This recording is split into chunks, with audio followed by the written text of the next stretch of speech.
बच्चों, आज मैं कक्षा 8 आज मैं आपको हिंदी फर्स्ट में पाठ 12 बाल लीला पाठ का सारांश बता रही हूँ, जिसे आप ध्यानपूर्वक सुनेंगे।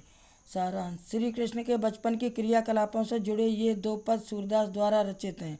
इनमें कवि ने श्री कृष्ण की बाल्यावस्था में की गई शैतानियों का बड़ा ही रोचक वर्णन किया है।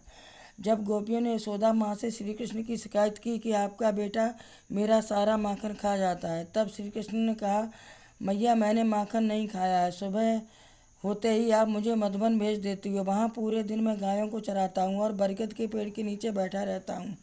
मेरी बाहें इतनी छोटी हैं जो छींके तक नहीं पहुँच पाती हैं। ये ग्वाल बाल सब मेरे दुश्मन हैं जो मेरे मुँह में मक्खन लगा देते हैं। माँ, तुम इतनी भोली हो जो इनकी बातों का विश्वास कर लेती हो। हे माँ, तुम्हारे मन में मेरे लिए कुछ भेद है।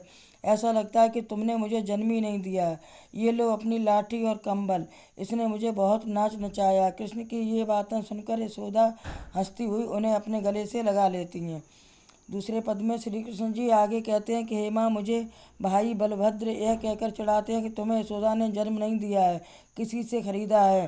नंद यशोदा दोनों गोरे रंग के हैं और तुम काले सांवले हो। बार बार कहते हैं कि तुम्हारे माता पिता कौन है। उनकी बातें सुनकर सभी ग्वाले मेरी मजाक बनाकर हंसते हैं, इसीलिए क्रोध के कारण मैं उनके साथ खेलने नहीं जाता हूँ। तुम मुझे ही मारना सीखी हो, दाऊ को कभी नहीं डांटती हो। कृष्ण जी के मुख से ये क्रोध भरी बातें सुनकर यशोदा बहुत खुश हो जाती हैं और कहती हैं, ये बलभद्र जन्म से ही चुगलखोर है। सूरदास जी कहते हैं कि माँ यशोदा ने कहा कि मैं गायों की कसम खाकर कहती हूँ कि मैं ही तुम्हारी माता हूँ और तुम ही मेरे पुत्र हो। बच्चों, पूरा पाठ समाप्त हुआ। पढ़ें, लिखें और याद करें।